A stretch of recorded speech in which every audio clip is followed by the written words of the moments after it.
I'll tell my story just so young people can read it and maybe learn something simple from it.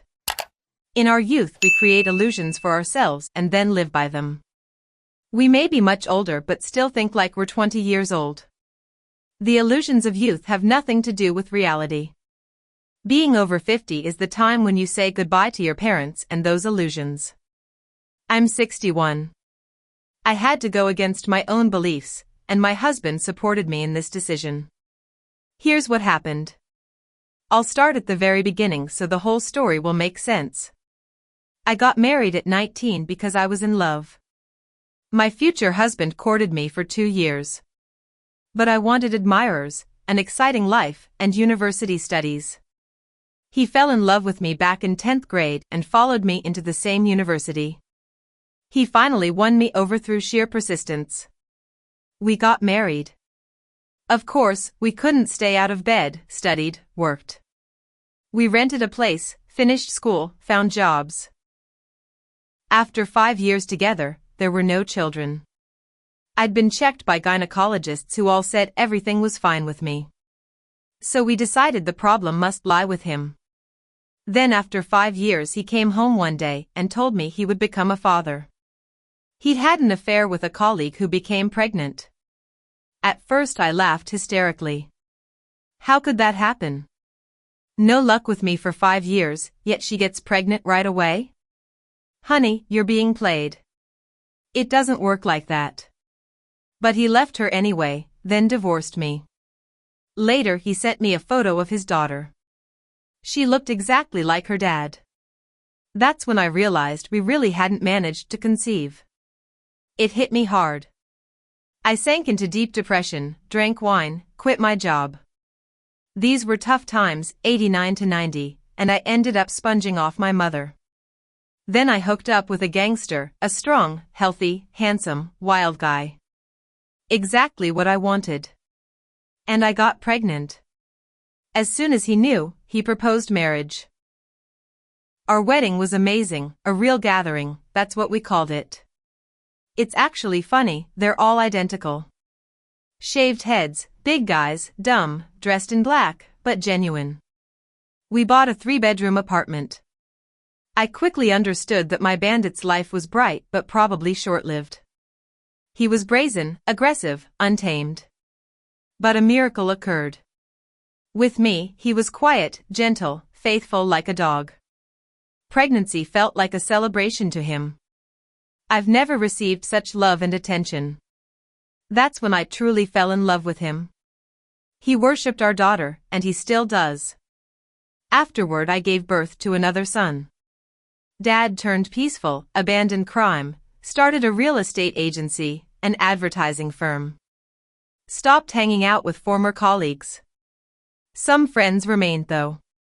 Life went smoothly until the police caught up with him for past crimes. He'd done plenty. They arrested him. Divorced.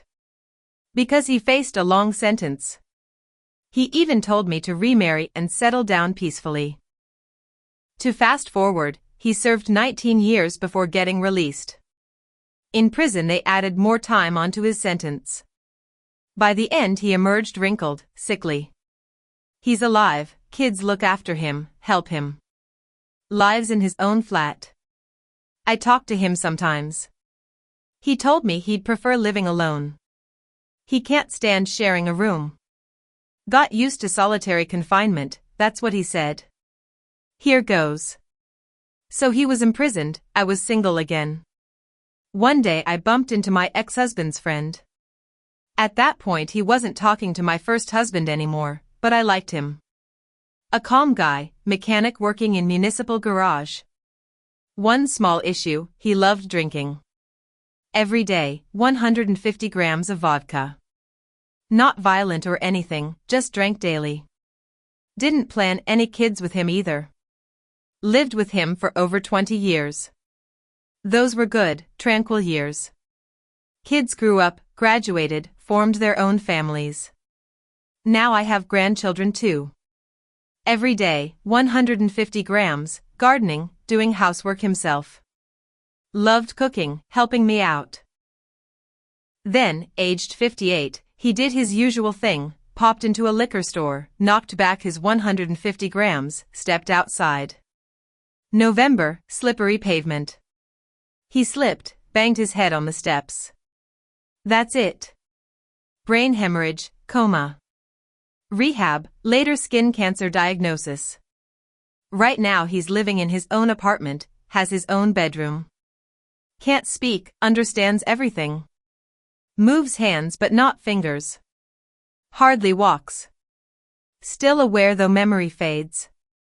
But this is current situation. 3 years ago when he moved into the apartment, that is, I brought him here, he was already pretty bad off.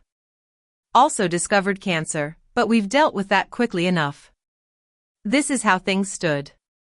Living in a 3-room apartment, third husband disabled, adult kids living separately. Suddenly, while shopping, I ran into my first husband. We hadn't spoken since, but fate brought us together again. Happy to see each other. Since it was during work hours, we couldn't chat long. Agreed to meet again. First husband suggested having lunch at a restaurant next weekend. Sunday rolled around. Went there, sat down, talked. Had lots to catch up on. He'd split from his wife, her initiative, who'd left town with a new partner. Children grown up, grandkids. Works, lives with mom needing care.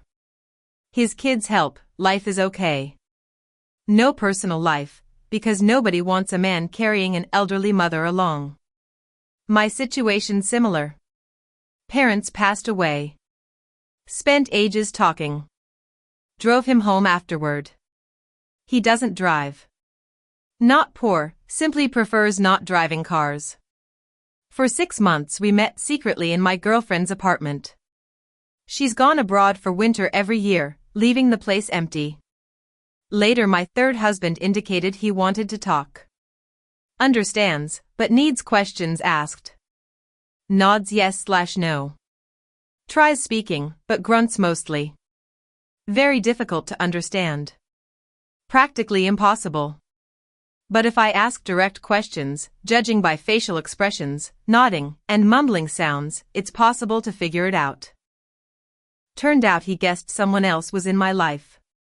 Asked me to bring him round. Didn't lie. Explained clearly, it was his former friend. Requested I introduce them. Talked it over with ex-husband. He agreed to come. That's how my first husband and third husband began interacting. Came round a couple of times, helped escort him downstairs for hospital visits.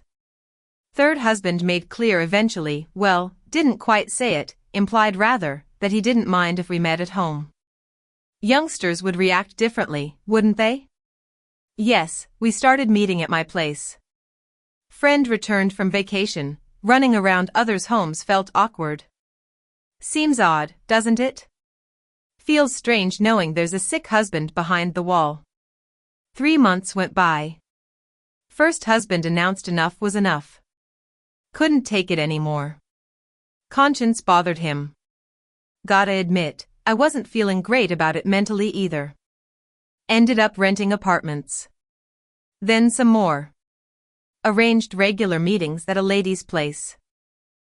When friend took off again for warmer climes. So that's where we are.